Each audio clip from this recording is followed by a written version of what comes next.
ఈ press meet కేవలం cinema press meet. Cinema పేరు మీకు తెలుసు, ఆపరేషన్ అరుణారెడ్డి. ఇది నిజాయితీ పరులైన జర్నలిస్టుల కథ. అరుణారెడ్డి అనే క్యారెక్టరు ఈ మేడం హిందూళ చక్రవర్తి మెయిన్ లీడు చేస్తున్నారు. ఇందులో ఒక ఛానల్లో తను కూడా ఒక జర్నలిస్టు. తను ఏం చెప్తారంటే, ఏం చెప్పడానికి వచ్చారంటే, వేరే ఢిల్లీ నుండి నా పేరు బొమ్మారెడ్డి అరుణారెడ్డి, నేను ప్రజలకి హెచ్చరించడానికి వచ్చాను. ఏంటంటే, రాజకీయాల్లో ఎవరు వ్యాపారం కోసం రాజకీయాల్లోకి వచ్చారో వాళ్ళ గురించి నేను చెప్తా. ఎవరు రాజకీయాల్లోకి ప్రజాసేవ కోసం వచ్చారో వాళ్ళ గురించి నేను చెప్తా. అంతేగాని ఒక పార్టీని కానీ, ఒక రాజకీయ నాయకుడిని కానీ, పాలిటిక్స్ కానీ నేను విమర్శించటం లేదు. ఎవరు ప్రజాసేవ కోసం వచ్చారు రాజకీయాల్లోకి వాళ్ళ పేర్లు చెప్తారు. ఎవరు వ్యాపారం కోసం రాజకీయాల్లోకి వచ్చారో ఆ మ్యాటరే ప్రజలందరికీ చెప్పారు. ఆ తర్వాత ఈమె ఇన్స్పిరేషన్తో ప్రజలే జాగ్రత్తగా ఉండి సమాజాన్ని మీరు ఎలా మేలు కలుపుకోవాలో, ఎలా అలర్ట్గా ఉండాలో అలా ఆ చివరిగా చెప్పే కథ ఏం చెప్పింది అరుణారెడ్డి. అంటే సిన్సియర్ అంటే చాలామందికి నచ్చదు కదా. దొంగ అయినా, అంతకంటే దొంగ అయినా, అంతకంటే ఇంకా లోఫర్ అయినా వాళ్ళకి బలం ఉంటే, బలగం ఉంటే చాలు, వాళ్ళంతా గొప్పవాళ్ళు. చాలా హానెస్ట్గా మాట్లాడితే, చాలా సిన్సియర్గా మాట్లాడితే, చాలా బోల్డ్గా మాట్లాడితే వాడు దొంగ, వాడు రౌడీ, వాడు సన్యాసి, వాడు సమాజంలో ఉండకూడదు అనేది ఈమె కథ. లాస్ట్లో ఇలాంటి హానెస్ట్ ఉన్న ఒక జర్నలిస్టు ఒక పాలిటిక్స్ వల్ల బజార్ను పడుతుంటే ఒక మంచి ముఖ్యమంత్రి, ఆ క్యారెక్టరు ఎంపీ రఘునందనరావు గారు వేశారు ఆ వేషం. చాలా థ్యాంక్స్ రఘునందన్ అన్న, మీరు నాకు అవకాశం ఇచ్చారు.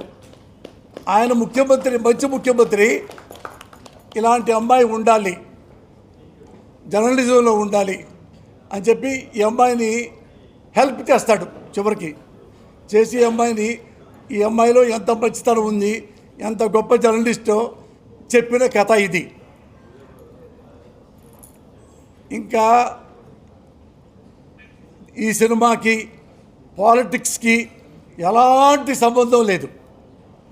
అక్కడ ఈ లేటెస్ట్గా ఉన్న రాజకీయాల్లో కానీ మరొకరు కానీ 100% సిన్సియర్ సినిమా.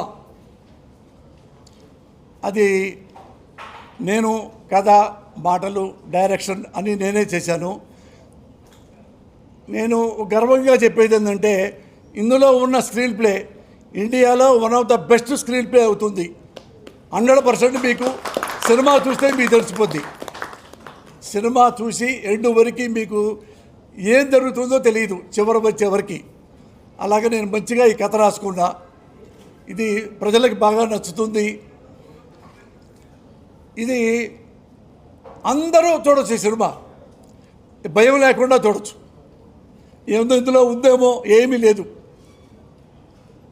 తెలుగుదేశం పార్టీ వాళ్ళు చూడొచ్చు, వైసీపీ వాళ్ళు చూడొచ్చు, కాంగ్రెస్ వాళ్ళు చూడొచ్చు, సిపిఎం సిపిఐ చూడొచ్చు, బీజేపీ చూడొచ్చు, జనసేన చూడొచ్చు, అందరూ చూడొచ్చు. వాళ్ళందరికీ నచ్చే సినిమా ఇది. ఏదైనా సమాజంలో కనపడ్డ వాళ్ళు, సమాజాన్ని ఇబ్బంది పెట్టే వాళ్ళ గురించి ఎవరైనా చెప్పుకుంటాం కదా. భారతదేశం మొత్తం చెప్పుకుంటాం. పాలిటిక్స్ చిన్న గ్రామం అయినా సరే, పలానాతను ఈ సర్పంచి ఈ గ్రామంలో గెలిస్తే బాగా పనిచేస్తాను, చేయకపోతే మళ్ళీ నెక్స్ట్ అడుగుతారు కదా. బాగా చేస్తే పొగుడుతారు కదా. అసలు ఏమి తింటా ఉంటే తెగుడుతారు కదా, అది సమాజంలో ఉంటుంది, రాజకీయాల్లో ఉంటాయి, కుటుంబంలో ఉంటాయి. కుటుంబంలో ఈ అమ్మాయి నా భర్త, నేను భర్తను బాగా చూసుకుంటాను, చూసుకోలేకపోతే భార్య తిడుతుంది, పేకాడతాడు భార్య తిడుతుంది, తాగుతాడు భార్య తిడుతుంది, పిచ్చి పనులు చేస్తాడు భార్య తిడుతుంది కదా.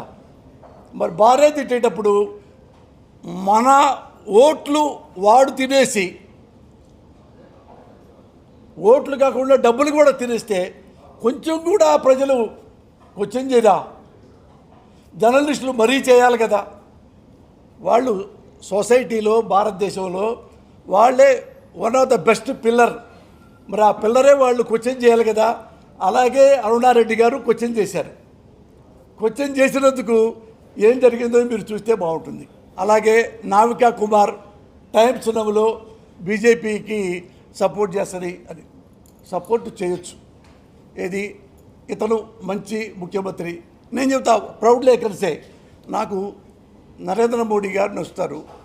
భారతదేశంలో one of the honest tallest politician అని. అదే బీజేపీలో కొంచెం ఏడన్నా మాకు ఇబ్బంది కలిగిందనుకో నేను క్వశ్చన్ చేస్తా. సేమ్ అలాగే ఈ అర్నబ్ గోస్వామి ఎంత పొగుడుతాడో బీజేపీని అంత విమర్శిస్తాడు. అంటే ఉన్నాళ్ళలో నువ్వు బెటర్వి, ఆ బెటర్తో మిమ్మల్ని అభినందిస్తున్నాం, కానీ మీ కింద వాళ్ళు ఇది చేస్తున్నారు అని క్వశ్చన్ చేస్తాడు. అలాగే నావికా కుమార్ కూడా,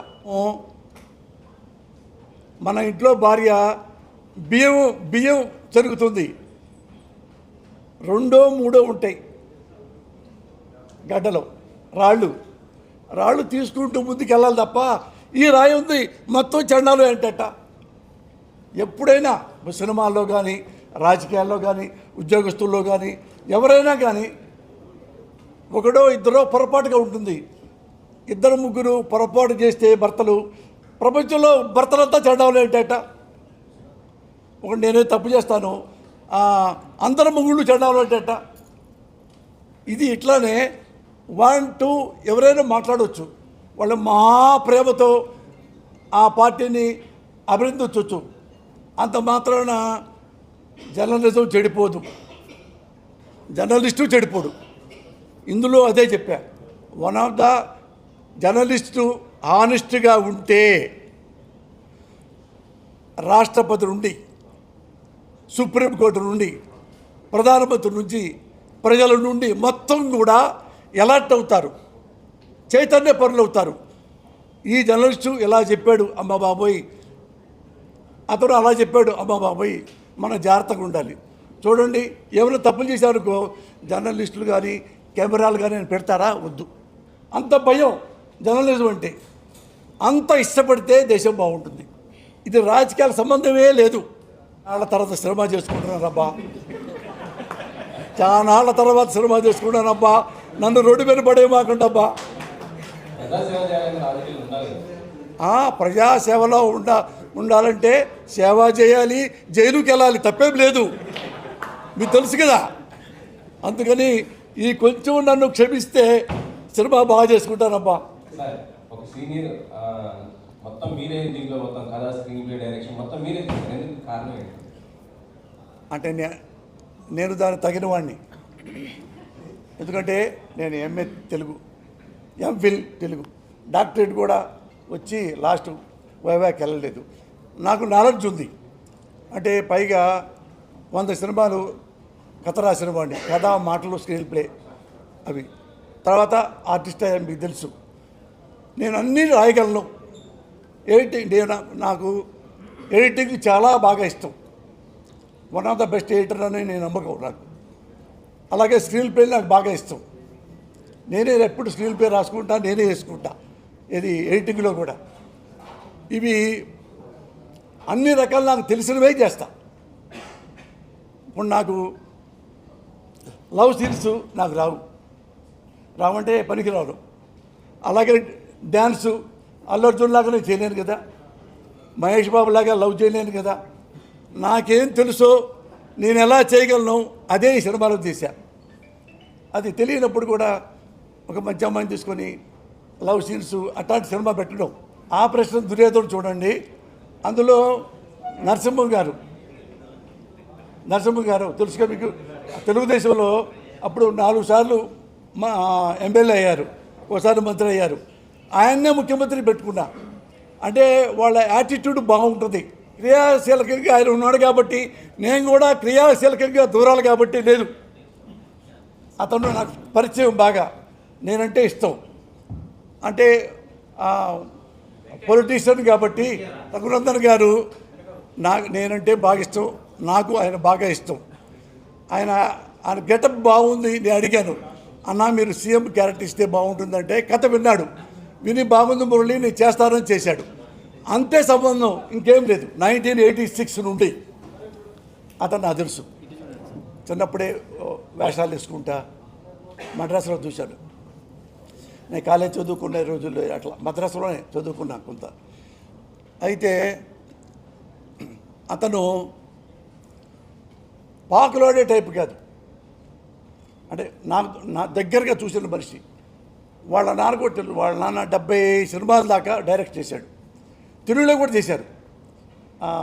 యాక్షన్ ఫిల్మ్ చేస్తారు, అన్నీ చేస్తారు. ఆయన కొడుకుని ఆర్టిస్ట్ చేసుకున్నాడు. అది కూడా చిన్న చిన్న వేషాలు వేసుకుంటూ ఫస్ట్ ఏది మన కెప్టెన్ అంటారు విజయకాంత్ గారు, ఆయన చేస్తే ఈలో చిన్న చిన్న వేషాలు వేసుకుంటూ అతను తొందరగా మన పైకి రావాలి అనే టైప్ కాదు. ఒకళ్ళు కొట్టి బయటికి రావాలి, ఆ పార్టీ ఈ పార్టీ మొత్తం కలుపుకొని నేను ఏదో ఉద్యోగం చేయాలి లేదు.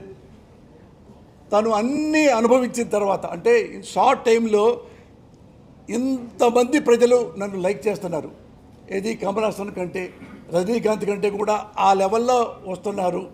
అండ్ అవన్నీ ఉన్నాయి అతనికి. అందుకని నేను పదవిలోకి వస్తే బాగా చేయొచ్చు అనే రాజకీయంలో వచ్చాడు ఆయన. ఇప్పుడు మిగతా తెలుసు కదా, అతనికి 106 వస్తే ఇప్పుడు వాళ్ళు చూడండి పదవి కోసం ఎంతమంది అతన్ని అభిమన్యుడిని చేశారు. ఎంతమంది, అసలు ఎంత ఘోరాతి ఘోరం అంటే ఒకళ్ళు కాదు, ఎన్ని రకాల పార్టీలు అందులో అన్నీ. ఒక ముస్లిం పార్టీ, మరి ఇంకొక party CPM party, CPI party, ఇంకో party DMK party, AIADMK party. అసలు డిఏ కాదు, పాకిస్తాను భారతదేశం ఎంత దూరంగా ఉంటాయో ఏఐడిఎంకే డిఎంకే అంత దూరంగా ఉంటాయి. ఇతనికి ముఖ్యమంత్రి అవుతాడేమో చెప్పి రాత్రి అంతా వేగవాల ఇద్దరు కలుస్తున్నారు. అంటే ఒక ఇబ్బందిగా చెప్పాలంటే మగాడు కలుస్తాడా?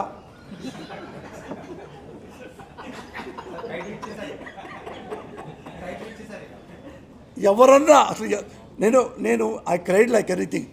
అప్పుడు రాజకీయాల్లో ఎవరన్నా మంచోళ్ళు వస్తే నేను చాలా సంతోషపడతా. అతను గుడ్ మ్యాన్ అండి, very good man, I can say proudly. అతను ఎప్పుడైనా చూడండి என்னங்க வேண்டானாக்கா பசிக்கிறதுனா சாப்பிடலாம் తూకం వద్దు అప్పుడు பார்க்கலாம். ఈ వయసుతో అంతే మాట్లాడతాడు. చూడండి మీరు ఎక్కడన్నా ఎవరైనా తిట్టాడని చూడండి, అవినీతి అది అది అది ఒకళ్ళ పేరెత్తి కానీ లాస్ట్లో వెక్స్ అయిపోయి ఒక డిఎంకేని ఓడించాలి అన్నాడు తప్ప అతను తెగతిడుతుంటే, అన్యాయం చేస్తుంటే, ఇంట్లో గొడవ, ఊళ్ళో గొడవ, సిటీలో గొడవ, తమిళనాడు మొత్తం గొడవ ఇతని మీదే. ఇతను మొత్తం చార్లెస్ శోభరాజ్ కంటే ఘోరం అలా చేశారు. మరి పబ్లిక్ అతనికి ఇచ్చారు. ఇచ్చినప్పుడు రెస్పెక్ట్ చేయాలన్న కనీసం 1 month అన్న చేయొద్దా? కొంచెం ఒకరోజు అసలు అతడు గవర్నర్ గారు కూడా ఏమండి అన్నీ వస్తేనే నేను మీకు తీస్తా. ఒకప్పుడు చాలాసార్లు ఈ 10 ఈ 12 ఉన్నాయండి, ముందు ముఖ్యమంత్రి చేస్తానండి, అసెంబ్లీలో చేస్తా అంటే ఇచ్చిన వాళ్ళు ఉన్నారు.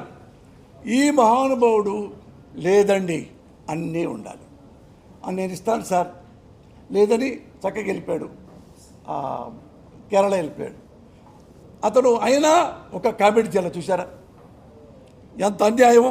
ఈ గవర్నరు అని అనలే. గవర్నర్ కూడా చాలా రెస్పెక్ట్ ఇచ్చాడు. అలాంటి వాడే ప్రజలకి మంచి చేయగలుగుతాడు నా దృష్టిలో. ఎన్టీ రామారావు గారు చౌదరి, జస్టిస్ చౌదరి అని పెట్టుకున్నారు. కమ్మాడు ప్రేమ ఉన్నట్టుగానా చూడు. సరే ఇంకోటి చూడండి, మోహన్ బాబు గారు, రాయలసీమ రామన్న చౌదరి, మరొకరు బాలకృష్ణ గారు, సమరసింహారెడ్డి. నన్ను అడుగుతారు ఎందుకంటే ఎంతమంది ఉంటే ఏ ఫిట్టింగ్ పెట్టాలండి నాతో. ఫస్ట్ కొద్దిగా ఒక సినిమా చేయలేండి సార్ అంటే చేయటం లేదండి. మీకు సినిమాలో అంటే నేను గ్యారంటీ చెప్తా, రిలీజ్ తర్వాత కూడా చెప్పండి కావాలంటే, ఇది నా జీవితంలో one of the best screen play. మీరు చూడొచ్చు, మంచి కథ మీరు చూడొచ్చు. అంటే ముత్యాల ముగ్గుతో నేను పోల్తాను. ఈ సినిమాలో వచ్చే గిసే అని కానీ, ఒక బూత్ కానీ, ఒక విజువల్ ఆక్వర్డ్నెస్ కానీ, వల్గారిటీ కానీ ఏమీ మీకు కనపడవు. ఒక్కడి కనపడి చూపుతున్న ఆ రోజు నేను సినిమా ఆపేస్తా. అట్లా క్లియర్గా రాసుకున్నా. అది ఎవరికి పవిత్ర బంధం, పెళ్లి చేసుకుందాం ఇవన్నీ చేసి శివయ్య, ప్రేసరావే, స్నేహితులు ఇవన్నీ చేస్తుంటాయి, గాయం అట్లాంటివి. ఎక్కువ నేను ఈ డబుల్ మీనింగ్ మీద నాకు ఇంట్రెస్ట్ లేదు. ఇప్పుడు నాకు కథ, స్క్రీన్ ప్లే మీద ఇష్టం. బోల్డ్గా ఏం లేదు, కథ అలాంటిది. ఎందుకంటే ఇతను బ్యాడ్ అయి ఉంటే తప్ప ఆమె వాడి దగ్గరికి రాదు, మళ్ళీ కలవదు అని చెప్పి చివరికి కొట్టిన తర్వాత పెళ్ళి అయిన తర్వాత చెప్తాడు. మా అబ్బాయి పోసాని మగవాడు, కానీ మీరు ఎలా కలవాలని ఈ ప్లాన్ చేశాడమ్మా, వీడితోనే ఫస్ట్ అక్షతలు వేసుకోండి. అక్కడ ఏడుపు వచ్చింది జనాలకి, అందుకే సినిమా ఆడింది. కొన్నాళ్ళ లేట్ అయిన తర్వాత ఈ సినిమా చేస్తున్నా. ఎందుకంటే తెలుసు కదా, మీరు మధ్యలో గ్యాప్ 2-3 ఏళ్ళు పాలిటిక్స్ అవి చేసుకున్నాను. మీకు దాచుకునేది ఏం లేదు. ఇప్పుడు సినిమాలు చేస్తున్నాను, ఇది ఫస్ట్ది. అందుకని మీ అందరూ జర్నలిస్టులు నాకు హెల్ప్ చేయండి, నన్ను ఆశీర్వదించండి. నాకు ఎంత హెల్ప్ చేస్తే నేను ఇంకా మంచి కథలు, మంచి సినిమాలు నేను చేస్తా. మీ బ్లెస్సింగే కావాలి నాకు. నన్ను ఎన్నన్నా సినిమా గురించే మాట్లాడతా, మీరు తిట్టినా సినిమా గురించే మాట్లాడతా. అందుకని దయచేసి నాకు హెల్ప్ చేయండి. ఈ సినిమాకి అన్ని సినిమాలు చేయండి. ఎందుకంటే మంచి సినిమా చేసినంతకాలం నాకు బ్లెస్సింగ్ ఇవ్వండి అన్నా, అదే నేను రిక్వెస్ట్.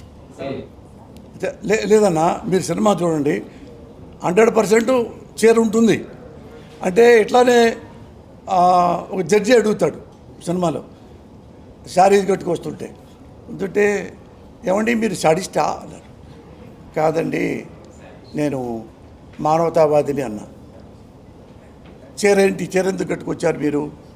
సార్, ఎప్పుడన్నా మీరు ఐటీ కంపెనీస్ ఉంటాయి కదండి, లంచ్ టైంలో చూడండి సార్, లేడీస్ అంతా బయటకు వస్తారు, అందరూ చొక్కా ప్యాంట్ వేసుకొని ఉంటారు. మరి ఎందుకు అడగారు సార్, మీరు ఆడవాళ్ళు చొక్కా ప్యాంట్ వేసుకున్నారేంటి మీరు? అలాగ నేను చీర వేసుకున్నాను సార్. నువ్వు చెప్పినట్టుగా 2-3 అమ్మాయిల్ని ఆఫీస్ పిలిచి చెప్పా. ఒక పేరు చెప్పకూడదుగా, అది వాళ్ళు చెప్తే మీకు ఎప్పుడు చెప్తే చెప్పొచ్చు. వాళ్ళు ఒక అమ్మాయి, ఆమె వచ్చింది, ఇది సెల్ ఫోన్లో అందరు కొత్త వాళ్ళని చేస్తున్నాము అని పెడితే ఆ అమ్మాయి ముందు ఫోటోలు పంపించింది, నేను చేస్తానండి అని. వాళ్ళ అమ్మగారు కూడా వచ్చారు, లైన్ చెప్పా, ఇలా ఉంటుందమ్మా ఇదని. అవునా సార్, బాగుంది సార్ అని. రేపు మాట్లాడతాను సార్, రేపు వస్తాను సార్ అని. ఈరోజు వరకు రాలా. ఎందుకంటే ఆ అమ్మకి పెద్ద సినిమా వచ్చింది. పెద్ద సినిమా అంటే ఆ హీరోయిన్ కాదు, పెద్ద హీరో సినిమా వచ్చింది. పెద్ద హీరో సినిమాలో 3-4 సీన్లు ఉన్నాయి. అంటే పెద్ద హీరో సినిమాలో 3-4 సీన్లు ఉన్నా కానీ క్రేజ్ వచ్చిందేమో అన్నట్టుగా వెళ్ళిపోయారు. అది నేను అనుకున్నా. ఇంతవరకు ఆ అమ్మాయి చెప్పడం కూడా చెప్పలా. బట్ కాకపోతే ఏంటంటే బాధపడి ఉంటుంది, సినిమా అటర్ ఫ్లాప్ అయింది కాబట్టి. నాది కాదు, వాళ్ళది. అది అందుకని అది మళ్ళీ ఇంకొకళ్ళు కూడా నేను చెప్తే వాళ్ళు కూడా విని బాగుంది సార్ వెళ్ళిపోయిన తర్వాత వద్దులేండి పోసాని గారండి, చాలా యంగ్ ఉంటే బాగుంటుంది. మరి ఏజ్ ఎడ తగ్గుద్ది? అదే ఏజ్ కదా.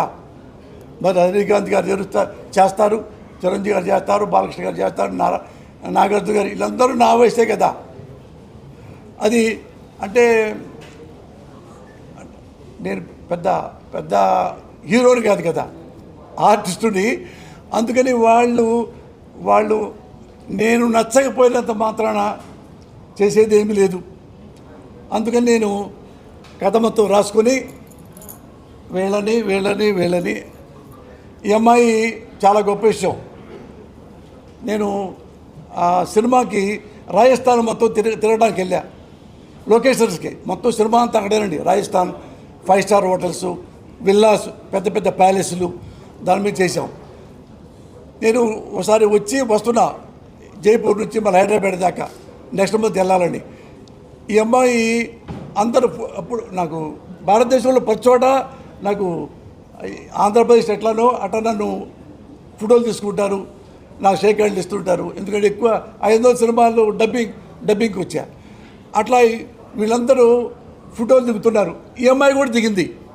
ఈ అమ్మాయి ఎయిర్పోర్ట్లో జాబ్ చేస్తుంది, ఒక పెద్ద కంపెనీలో జాబ్ చేసిన తర్వాత ఆమె కూడా వచ్చి ఫోటోలు తీసుకున్నారు. సెల్ఫీ తీసుకున్నారు. తీసుకున్న తర్వాత వాళ్ళు వస్తుంటే ఆమె లోపల దూరం వెళ్ళి ఇట్లా చూసుకుంటే ఈ అమ్మాయి బాగుంది. నాకు చూశాను, ఆడికి వెళ్ళా. మేడం మీ పేరేంటంటే, నాకు కాజల్ అండి. మా దాంట్లో సినిమాలో ఒక లీడ్ క్యారెక్టర్ చేస్తారా అంటే, ఎందుకు చేయని చేస్తారు, అది హిందీలో. తెలుగు ఊరినే చెప్తున్నాను మీకు అంటే, అవునా చేస్తారా మీరు అంది. ఎందుకు చేయను, చేస్తాను అంది. అంటే ఏమంటే ఇగో మా కెమెరామెన్ ఆయన ఫోన్ చేశా, ఏమో ఇక్కడ కొత్త అమ్మాయి ఇప్పుడు చేస్తానంది, వాడు చేయలేదు కదా మన అక్కడికి, ఇక్కడ చేస్తానంది ఈ అమ్మాయి చూడు అంటే ఆయనతో అప్పుడప్పుడు లైవ్లో చూసే అబ్జెక్షన్ లేకుండా పెట్టుకుంటు సార్ ఆమెని ఎమ్మటి అడ్వాన్స్ ఇచ్చేసి తీసుకెళ్ళిపోయా. ఇది ఎట్లా జరిగింది. To the media family and my respected seniors, I will definitely answer this question. I think इस मूवी में मैंने सिर्फ सर से एक्टिंग ही नहीं, discipline, dedication and different aspects of cinema मैंने सीखा. एंड ऑनेस्टली मैं पहले बहुत नर्वस थी क्योंकि मैं सर के साथ काम कर रही थी, क्योंकि सर एक जाने माने एक्टर है, is a very respected actor. तो जब मैं सर से मिली एंड सर ने मुझे ऑपरेशन अरुणा रेड्डी के बारे में नरेशन दिया, तो ये जो कैरेक्टर है ना Aruna Reddy, I immediately fail in love with Aruna Reddy. मुझे लगता है Aruna is a powerful woman, Aruna is sensitive yet emotionally balanced. And आज के डेट पे अरुणा जैसी लड़की सोसाइटी में और भी ज़्यादा होनी चाहिए. सर ने मुझे इतने अच्छे तरीके से समझाया इस कैरेक्टर के बारे में, एंड एवरी डे मुझे इनसे सीखने को मिला. And he was so polite. कभी कभी जैसे तेलुगु मेरी, मैं इतना बोल सकती हूँ कि ना पेरू हिंडोला నేను operation Aruna Reddy film heroine చేశాను. बस यही मेरी तेलुगु है. तो सर ने बहुत पेशेंस से मुझे हर एक डायलॉग एक्सप्लेन किया, सर ने बताया, समझाया. फिर मैं वो कैरेक्टर के फील लेके फिर मैंने एक्शन किया, अपने डायलॉग डिलीवरी दिया. And it's definitely a team work. Thanks to each and every one involved in this film. Sir के बारे में मैं क्या बोलूँ, आप मुझे पूछेंगे तो मैं यही बोलूँगी, I have never worked with such a great human, यही बोलूँगी. నేను ఈ సినిమాలో పార్ట్ అవ్వడం చాలా హ్యాపీగా ఉంది. This movie is very close to my heart because I got the opportunity to share the screen space with Pasani sir. I'm very grateful to him, and I thank the entire team, crew members, technicians for all the hard work. Coming to the film, it's very unique and different, not the usual one which you see. And of course, at the end of the day, it's Pasani sir's movie, so it's out of the box. I won't be revealing much about my role in this movie because that's what will keep you guessing till the end. So, ఈ మూవీలో చాలా twists, emotions అంది. So I really hope that you all will support and love our film. Me support చాలా important. So I wish the entire team all the very best. Thank you. This is my first movie and I don't have any idea about in this. So मैं बस यही कहना चाहूँगी कि please support us and I have like played 2 and 3 character in this movie. So like जब आप देखेंगे इस मूवी में तभी आप जान पाएंगे कि like मेरा कैरेक्टर भी काफ़ी डिफरेंट है इस मूवी में. So please watch this movie and support us. Thank you. ముఖ్యంగా పుడి గారికి, జగదీష్ గారికి సభాముఖంగా థ్యాంక్స్ చెప్తున్నాను. నువ్వు 100 హిట్లు ఇచ్చిన పోసన్ గారితో వర్క్ చేయడం నాకు చాలా అదృష్టంగా భావిస్తున్నాను. సరే యాక్చువల్గా నాకు ఈ మూవీలో స్క్రీన్ ప్లే చెప్పేటప్పుడు కథతో పాటు ఎడిటింగ్తో పాటు స్క్రీన్ ప్లే చాలా అద్భుతంగా చెప్పారు సార్. నాకు కథతో అనుగుణంగా దీంట్లో గొప్ప విషయం ఏంటంటే సార్ ఎన్నో హిట్లు ఇచ్చారు. దీంట్లో పోసాని గారు ఒక పాట పాడడం చాలా విశేషం. ఇంతవరకు పోసాని గారు సాంగ్ పాడలేదు. ఆ అదృష్టం మాకు దక్కింది. సభాముఖంగా థ్యాంక్స్ చెప్తాను పోసాని గారికి. చాలా అద్భుతంగా పాడారు. ఇల్లాలు దేవతలే నాకెంతో ప్రాణంలే, ఈ సాంగ్ కూడా రాసింది కూడా సారే. మొత్తం లిరిక్స్ అంతా సారే సినిమాలో రాసింది. ఆ పాట నేను ఒక పల్లవి వరకు పాడినాక సార్తోటే పాడిపించాను సాంగు. చాలా అద్భుతంగా పాడారు సాంగ్. ప్రతి క్యారెక్టర్ కనెక్ట్ అయ్యే సాంగ్. అరుణారెడ్డిలో, ఆపరేషన్ అరుణారెడ్డి అనే మూవీలో ప్రతి వాళ్లకు, ప్రతి భార్యకు డెడికేటెడ్ సాంగ్ ఇది. అంత అద్భుతంగా పాడారు పోసాని గారు, చాలా అద్భుతంగా పాడారు. అది ఇల్లాలు దేవతలే నాకెంతో ప్రాణంలే, నన్నెంతో మెచ్చి నాకెంతో ఇచ్చి మనసంతా ఇచ్చానే, ఇల్లాలు దేవతలే నాకెంతో ప్రాణంలే. ఇదే సాంగ్ సార్ పాడారు, చాలా అద్భుతంగా పాడారండి. 25 మినిట్స్లో సాంగ్ పాడేశారండి. Thank you sir, thank you sir. ఈయన పేరు మణికంఠ సాయి. వీళ్ళ నాన్న పోలీస్ ఆఫీసర్ గుంటూరులో. ఇందులోనే ఫస్ట్ టైం సినిమా యాక్ట్ చేయించా. థ్యాంక్ యూ అండి అందరూ వచ్చినందుకు. ముందుగా ఇక్కడికి విచ్చేసిన పత్రికా విలేకరులందరికీ, మా తోటి నటీనటులకి, సినిమా టెక్నీషియన్లకి, అండ్ మరీ ముఖ్యంగా మా దర్శకులు, నిర్మాతలు, రచయిత, నటులు అయిన పోసాని కృష్ణమురళి గారికి మరీ ముఖ్యంగా నా ధన్యవాదాలు. అండ్ సినిమాకి వస్తే ఇది చాలా గమ్మత్తైన కథ. సినిమాలో చాలా అద్భుతమైన సన్నివేశాలు, సర్ప్రైజింగ్ సన్నివేశాలు, సీక్వెన్సెస్, మలుపులు ఎన్నో ఉంటాయి. సో ఖచ్చితంగా మీరందరూ ఈ సినిమాని చూసి అబ్బురపడి, ఆనందపడి మమ్మల్ని అందరినీ ఆదరిస్తారని కోరుకుంటూ సెలవు తీసుకుంటున్నాను.